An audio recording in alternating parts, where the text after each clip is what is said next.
I have always told people on this very channel that there are consequences for every actions, and that the sin of one man or one woman can go a long way affecting an entire nation, causing problems for everyone unexpectedly, and that is what I call multipliers effect.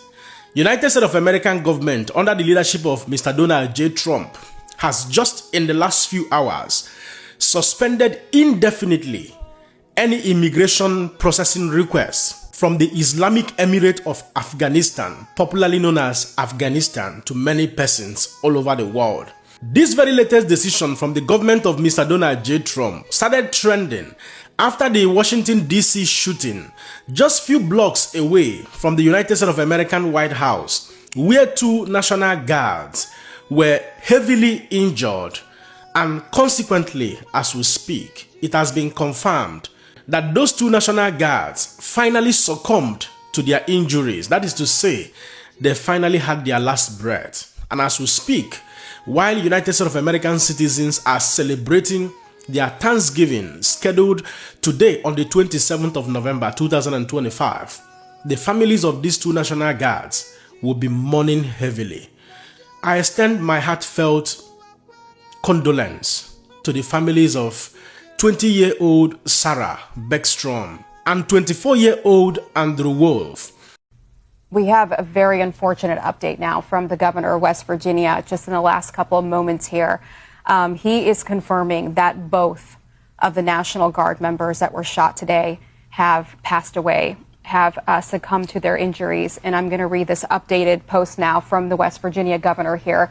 It is with great sorrow that we can confirm both members of the West Virginia National Guard who were shot earlier today in Washington, D.C. have passed away from their injuries.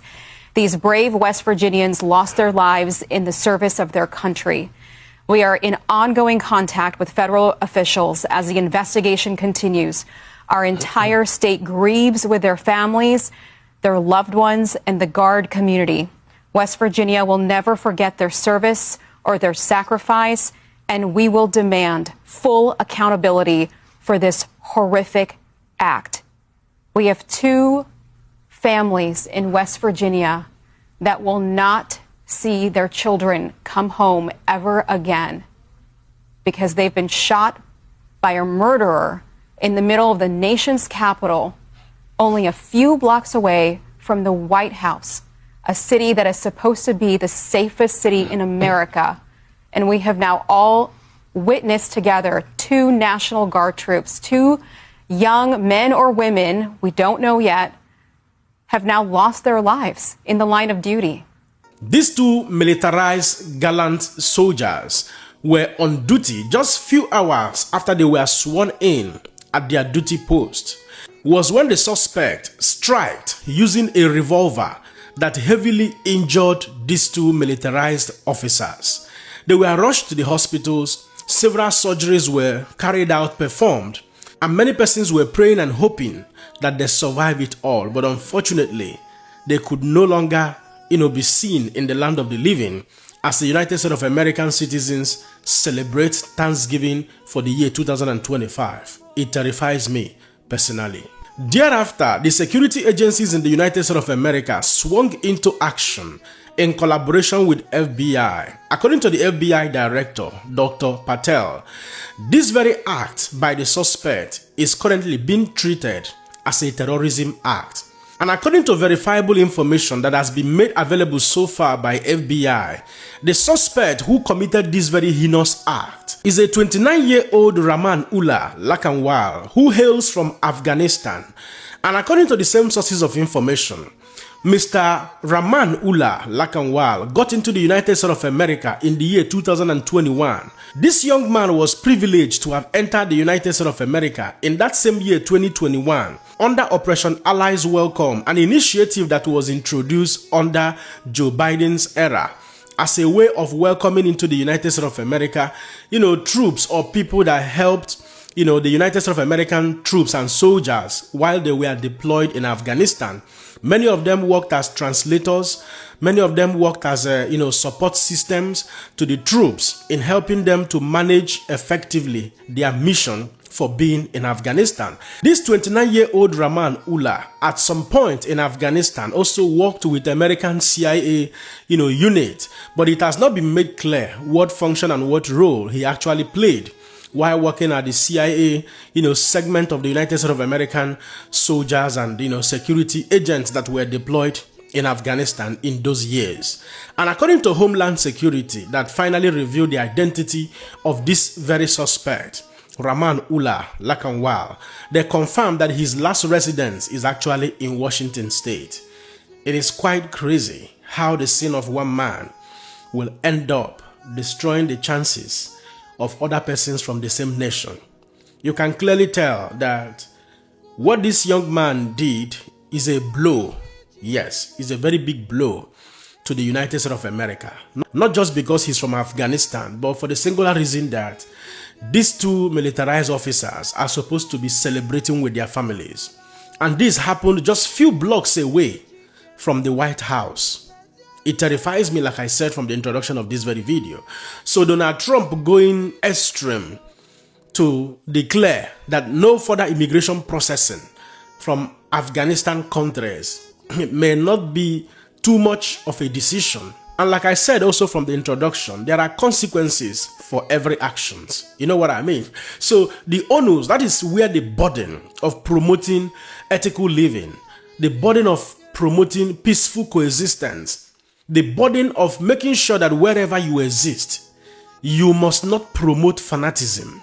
You must not promote religious fanaticism. You must not promote radicalism and extremism. These are some of the characters we find in so many religious belief systems across the world that continues to cause mayhem and endanger people's lives under the guise of one belief system or the other. According to the same sources of information, it is being claimed that this very shooting by this very suspect, Rahman Ullah Lakanwal, could be an act of reprisal attack by the Taliban group that finally took over Afghanistan after the United States of American troops were withdrawn from Afghanistan.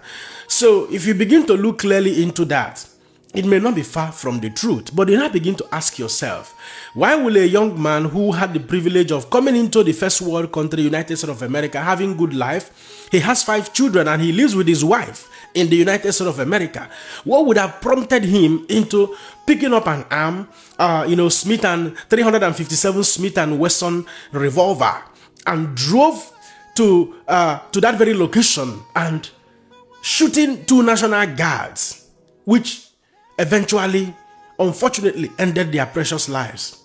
It is crazy. If there is no already thought ideology, resentment, hate, or decision to do something like that, either in collaboration with some set of radicals, it's not easy for people to wake up in the morning and pick up arm and begin to indiscriminately shoot at people. They must have had a thought about such. Exception is when somebody has a mental, related problem, a mental case, a dysfunctional mental system. When somebody don't craze, or when you are having, instability with respect to your brain and your mental health. And with all of these things, Trump has stated categorically that all the people that entered from Afghanistan into the United States of America under Joe Biden's administration, that they are all going to be re-examined, re-interviewed. You see how a lot of people will lose their chances. At the end of the day, I can tell you, many people will be deported. And the program that brought this young man into the United States of America, Operation Allies Welcome, which was introduced in that year, 2021, that helped him to come into the United States of America, about 76,000 Afghans got into the United States of America under that very program that was introduced by Joe Biden. The bigger troubling question now remains, how many of them, allegedly, as public opinion are currently alleging, how many of them would have been fortified or indoctrinated or sent, to perform this type of heinous act like this young man, either now or later in the future. I said it before, whatever you promote in any society you find yourself will someday come back to destroy you, either directly or indirectly. If we don't promote healthy living among us, live and let live. I've always said it, religious fanaticism is a very big danger to civilization, extremism and radicalism. This is why, especially in the religious countries in the African continent, go to the Middle East as well, people are losing their lives on a daily basis. People are busy fighting what I don't know, what only them understands and believe in. And they want every one of us, again, they want to force all of us into that very, shield of belief system. It is terrible. I hope at the end of the day that American FBI and other security agencies are able to crack into whoever and any group that is behind, this young man that committed this heinous act and bring all of them to justice. At this point, I will allow you guys to be the judge. Don't forget to let me know what you think in the comment section and share this video. Man, that person, God bless you.